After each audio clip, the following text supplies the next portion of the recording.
세 구절만 읽었죠. 세 구절인데 첫 번째 읽은 18절 말씀은 우리에게 교만한 마음을 갖지 말 것을, 그러니까 우리가 교만과 거만한 마음, 교만한 것은 하나님의 뜻보다 내가 하나님보다 더 앞서 나가는 거예요. 하나님의 뜻 위에 내가 있는 거예요.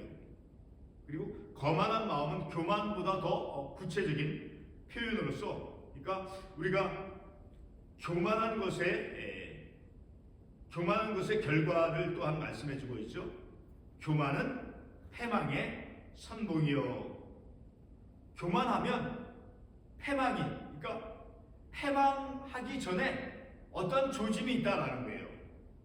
패망하기 전에 어떤 것을 파멸되어지기 전에 교만함이 있다라는 거예요. 그러니까 패망하기 전에 무엇이 징후로 나타나는가? 바로 교만함이 증상으로 나타난다는 거예요.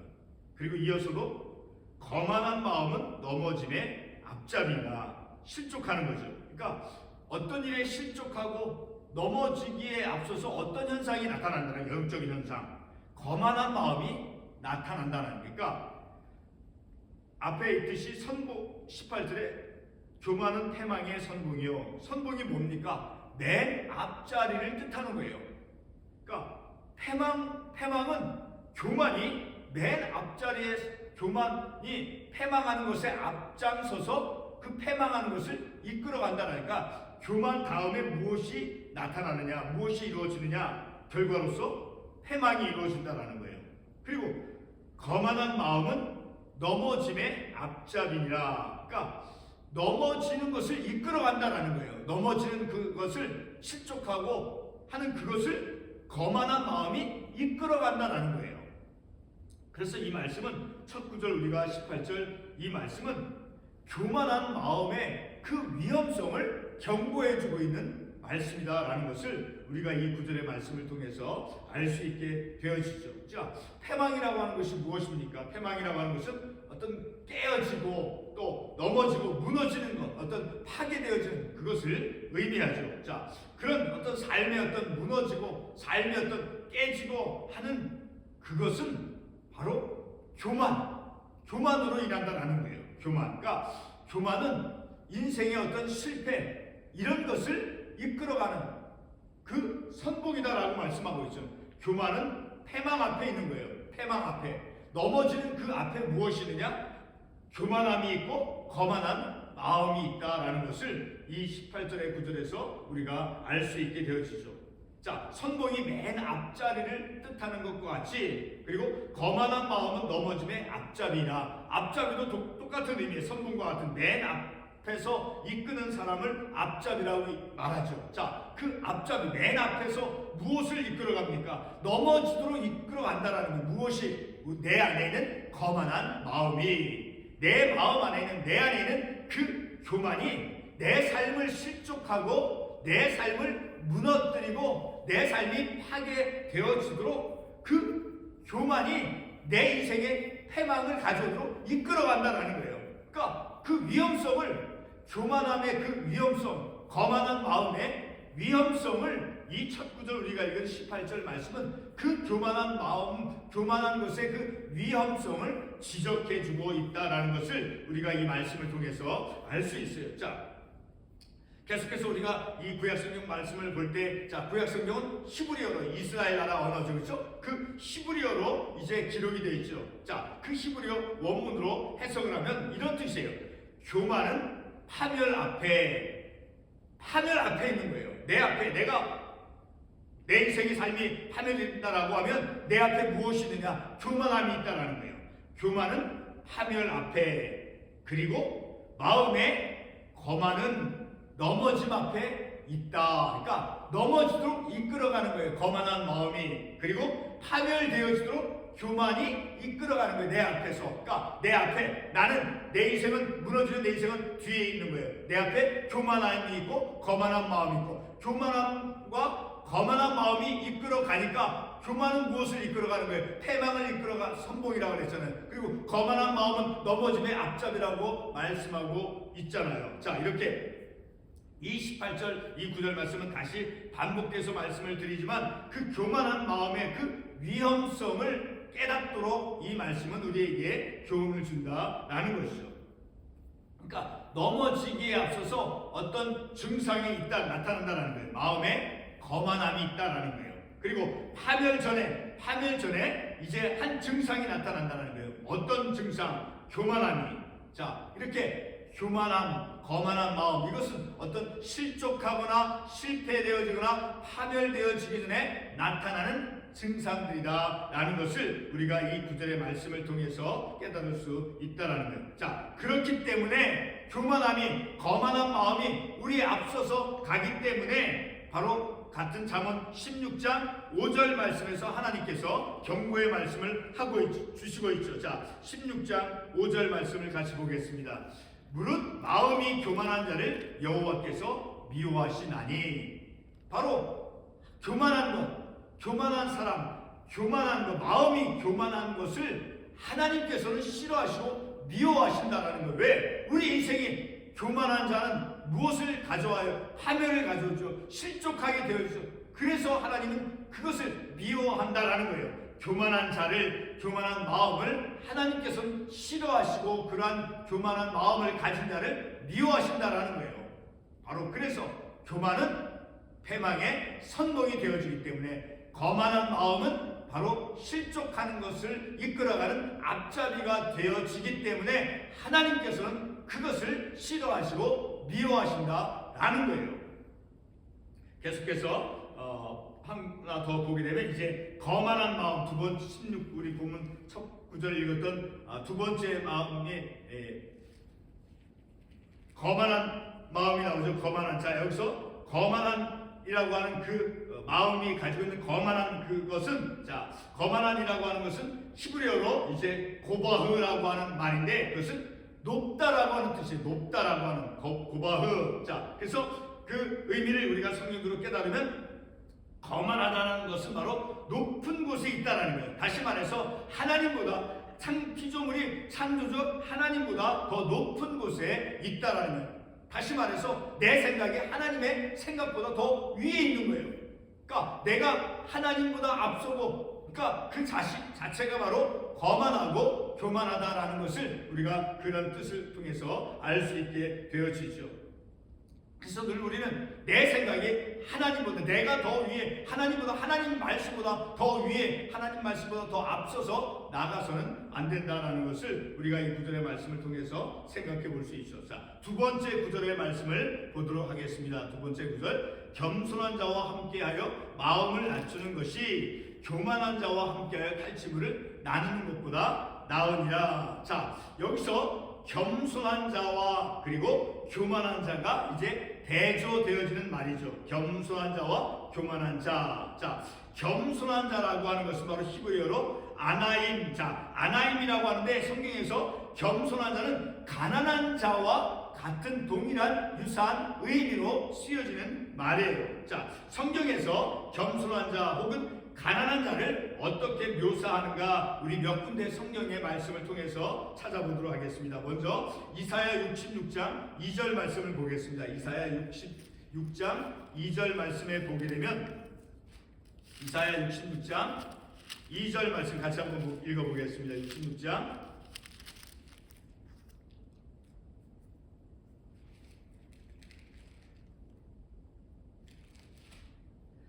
나 여호와가 말하노라. 내 손이 이 모든 것을 지었으므로 그들이 생겼느니라. 무릇 마음이 가난하고 심령에 통회하며 내 말을 듣고 떠는 자 그 사람은 내가 돌보려니와. 자, 마음이 가난한 사람은 심령에 통회를 하는 거예요. 그리고 내 말을 듣고 하나님의 말씀을 경청하고 순종하고, 그래서 그 사람은 내가 돌보려니와. 하나님께서 돌보아 주신다는 게 은혜를 베풀어 주신다라는 거예요. 그러니까 성경에서 이 구절의 말씀을 통해서 볼 때 가난한 자, 겸손한 자는 바로 통회하며 하나님의 은혜, 하나님의 돌보심을 입는 자가 되어진다라는 것을 이 구절의 말씀을 통해서 알 수 있죠. 두 번째로 시편 74편 19절의 말씀을 가보도록 하겠습니다. 시편 74편 19절 말씀. 시편 74편 19절 말씀 같이 한번 읽어보겠습니다. 74편 19절 말씀. 주의 맷 비둘기에 생명을 들짐승에게 주지 마시며 주의 가난한 자의 목숨을 영원히 잊지 마소서. 자, 이 말씀을 통해서 볼 때 가난한 자, 하나님께서는 이 가난한 자의 생명을 보호해 주시고 지켜 주신다라는 것을 이 말씀을 통해서 알 수 있게 되어지죠. 자, 우리 한 군데 시편 14편 6절의 말씀도 한번 찾아가 보겠습니다. 시편 14편 6절의 말씀. 너희가 가난한 자의 계획을 부끄럽게 하나 오직 여호와는 그의 피난처가 되시도다. 자, 여기서 그에는 누굽니까? 위에 가난한 자를 의미하죠. 자, 가난한 자는 하나님께서 그의 피난처가 되어 주신다라는 거예요. 가난한 자의 피난처가 되어 주신다는 누가? 하나님께서. 자, 이렇게 가난한 자, 겸손한 자는 하나님께서 피난처가 되어 주시고 그리고 하나님의 은혜를 입고 하나님의 돌보심을 받는다라는 것을 우리가 이 구절의 말씀을 통해서 알 수 있다. 한 군데 더 보도록 하겠습니다. 사무엘하 22장 28절 말씀 보겠습니다. 사무엘하 22장 28절에 보게 되면 사무엘하 22장 28절 읽어보겠습니다. 주께서 곤고한 백성은 구원하시고 교만한 자를 살피사 낮추시리라. 주께서 곤고한 백성, 이 곤고한 백성은 가난한 사람을 의미하는 거죠. 자, 그런 곤고한 백성, 가난한 사람 혹은 겸손한 자는 하나님께서 구원해 주신다라는 것을 이 구절의 말씀을 통해서 알 수 있게 되어지죠. 자, 이와 같이 오늘 본문에 나오는 이 겸손한 자는 성경에서 가난한 자와 동일한 유사한 의미로 쓰여지며, 자, 그런 겸손한 자는 하나님께서 은혜를 베풀어 주시고 그의 피난처가 되어 주시고 그의 생명을 보호해 주신다라는 것을 이 말씀을 통해서 알 수 있게 되어지죠. 자, 또 한 군데, 자, 우리가 보았지만 같은 사무엘하 22장 28절 놓친 것이지만, 자, 하나님의 어떤 구원을 확신하는 자다라는 것을 또한 우리가 알 수 있어요. 자, 이렇게 마음을 낮추는 것, 다시 말해서 겸손한 자가 되어지는 것. 자, 그 겸손한 것, 마음을 낮추는 것은 앞구절 19절에서 살펴보았듯이 마음의 거만함, 자, 거만한 마음과 대조가 되어지죠. 자, 이 18절 두 번째 구절 읽은 말씀에서 거만함은 아까 말씀을 드렸듯이 히브리어로 고바흐라고 하는 말로서 높다라고 하는 뜻이다라고 말씀을 드렸죠. 자, 마음을 낮춘다라고 하는 것은 그 마음의 거만, 높은 자리에 있지 아니하고 마음을 낮추는 것, 겸손한 자, 자, 가난한 자가 되어지는 것이죠. 자, 그것이 두 가지가 대조가 되어지는 것이죠. 자, 이렇게 마음을 낮추는 것은 바로 하나님 앞에서 겸손함으로 통해하는 그러한 자세가 있다라는 것을 또한 우리가 알 수 있다라는 거예요. 자, 그래서 하나님께서 그렇게 겸손한 자, 가난한 자, 아까 참고 관련 말씀을 통해서 통회하고, 자, 정직히 행하며라는 말씀을 보았듯이 하나님께서 그러한 겸손한 자, 가난한 자, 통회하는 자, 자, 그 정직한 자, 그런 자를 하나님께서 영예롭게 여겨주신다라고 말씀하고 있죠. 자, 그것을 우리가 어떻게 알 수 있습니까? 같은 잠언 29장 23절에서 알 수가 있게 되어지죠. 자, 우리 잠언 29장 23절 말씀 보겠습니다. 사람이 교만하면 낮아지게 되겠고 마음이 겸손하면 영예를 얻으리라. 자, 낮아지고 가난한 자, 겸손한 자가 되어졌을 때 바로 그러한 사람을 하나님께서 영예를 얻도록 영화롭게 해 주신다라고 말씀하고 있죠. 자, 이사야 57장 15절 말씀에서 어떻게 말씀하고 있는가 한 군데 더 보도록 하겠습니다. 이사야 57장 15절 말씀.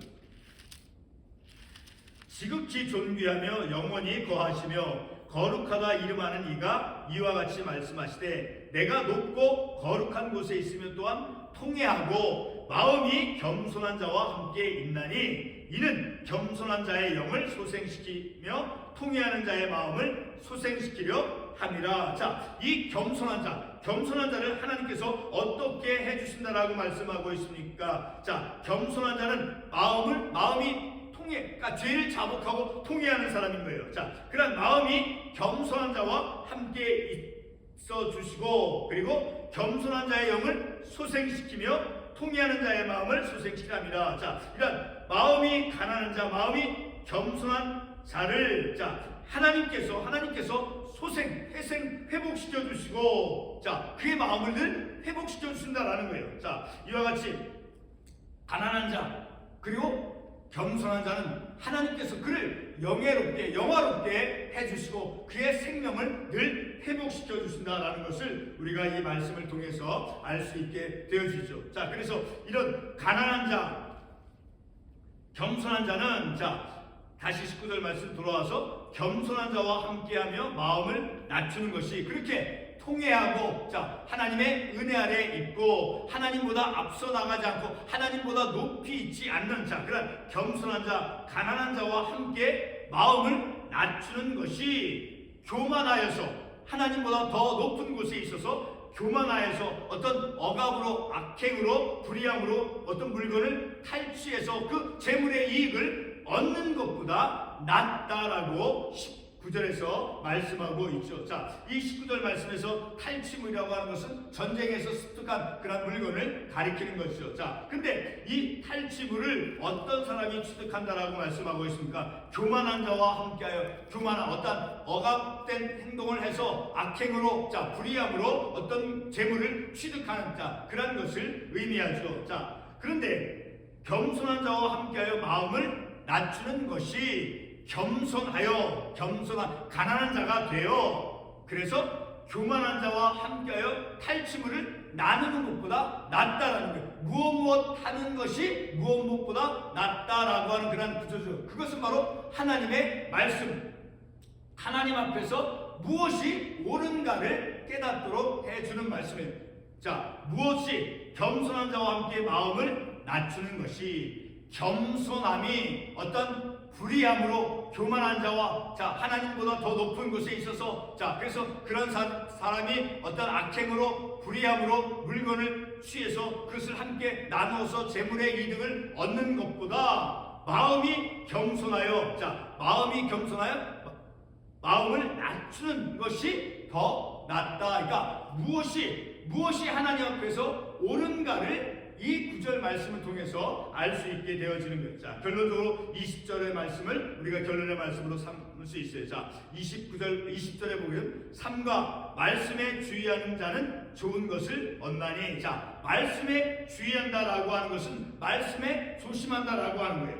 자, 그 말씀은 바로 무엇을 가리키겠습니까? 바로 선포되어지는 하나님의 말씀이죠. 또 이 잠언의 말씀을 통해서 볼 때는 지혜의 가르침인 거예요. 지혜의 가르침, 곧 하나님의 선포되어지는 그 말씀이죠. 그 말씀에 조심하는 자는, 주의를 기울이는 자는, 또 다른 표현으로 경청하는 자는, 그리고 또 다른 표현으로 순종하는 자는, 삼가 말씀에 주의하는 자는, 말씀에 조심하는 자는, 말씀에 귀 기울여 경청하는 자는, 말씀에 귀 기울여 순종하는 자는 좋은 것을 얻나니 여호와를 의지하는 자는 복이 있느니라. 그러니까 말씀에 주의하는 자는 무엇과 동일한 거예요? 여호와를 의지하는 자와 동일한 거예요. 말씀에 주의하는 자는, 곧 여호와를 의지하는 자는 복이 있다라고 말씀하고 있죠. 그러니까 우리는 이러한 말씀을 통해서 늘 하나님의 말씀에 귀 기울일 줄 알고 그 하나님의 말씀에 대해서 경청할 줄 알아야 돼요. 무슨 소리 하셨습니까? 어떤 뜻입니까? 자, 이렇게 주의를 기울여서 다시 한번 말씀해 주시죠. 이렇게 우리가 상대방에게 묻잖아요. 대화를 할 때 경청하는 거예요. 경청, 귀로서 주의를 기울이는 거예요. 그 주의를 기울이는 것은 곧 바로 여호와를 의지하는 거예요. 하나님의 말씀을 경청하는 자, 곧 여호와를 의지하는 자는 복이 있느니라. 주의를 기울여 하나님의 말씀에 귀를 기울이는 자는 여호와를 의지하는 자다라는 것을 우리가 이 말씀을 통해서 알 수 있게 되었죠. 그래서 우리는 말씀에 늘 주의하고, 그리고 지혜의 훈계, 곧 하나님의 말씀을 우리가 청종하며 순종하는 그런 삶을 살아가는데, 특별히 오늘 우리는 18절과 19절에서 우리의 마음, 교만은 패망의 선봉이요, 그리고 거만한 마음은 넘어짐의 앞잡이라. 나를 어떤 마음이 이끌어가고 있는가? 우리는 이런 말씀을 통해서 다시 한번 생각해 볼 수 있어요. 내 인생을, 내 발걸음을 교만함이 나를 이끌어가고 있는가? 거만한 마음이 나를 이끌어가고 있는가? 그렇다고 하면 내가 거기서 멈춰야 되는 거예요. 나는 하나님의 인도하심을 받아야 됩니다. 하나님이 나를 이끌어가야 됩니다. 나를 교만한 마음이, 거만한 마음이 이끌어가서는 안 되는 거예요. 이끌어갈 때 어떻게 된다라고 했어요? 교만은 패망의 선봉이요, 내가 넘어질 수 있고, 내가 실족할 수 있고, 내가 파멸될 수 있는 것으로 이끌어간다는 거예요. 무엇이? 교만함이, 그리고 거만한 마음이 나를 넘어지도록 이끌어간다는 거예요. 그러니까 하나님께서 싫어하신다라고 말씀해서는 거만한 마음, 교만함은 하나님께서 미워하신다라고 말씀하고 있듯이, 우리는 하나님의 이끌림을, 하나님의 말씀에 경청하며 하나님의 말씀에 주의를 기울여 하나님의 말씀에 순종하는 삶을 살아감을 통해서, 아까도 창고 관련 말씀을 통해서 가난한 자를 하나님께서 어떻게 여겨주신다라고 말씀해 주었습니까? 영예롭게, 영화롭게 만들어 주신다라고 말씀하고 있죠. 우리 한 군데 더 말씀을 찾아보고 말씀을 맺도록 하겠습니다. 16장 3절 말씀, 아까 읽었듯이 16장 3절, 너의 행사를 여호와께 맡기라. 상반부만 읽겠습니다. 너의 행사를 맡기라. 그러니까 하나님께서 이끌어 가시도록, 교만함이, 거만한 마음이 나를 이끌어가서는 결코 안 되는 거예요. 그럼 내가 넘어지고 실족하고 패망하는 거예요. 그러나 그 대신에 하나님께 맡겨서 하나님이 나를 이끌어 가시도록, 하나님의 그 말씀에 순종함을 통해서, 하나님의 말씀에 귀 기울임을 통해서 하나님의 이끌림을 받는 우리의 삶이 되어질 때 바로 우리는 겸손한 자가 되어지며, 그래서 그 겸손한 자, 가난한 자를 하나님께서 영예롭게 해주신다라고 말씀하고 있죠. 궁극적으로는 겸손한 자가 되어졌을 때 마음을 낮추고, 내가 하나님의 자리보다 더 높은 자리에 있지 아니하고 내 생각에 하나님의 지식보다 더 높은 곳에 두지 아니하고 내 마음이 낮추어지고 내 마음이 겸손한 자, 내가 가난한 자가 되어질 때 하나님께서 우리를 영예롭게 해주신다라고 말씀하고 있죠. 기도하겠습니다.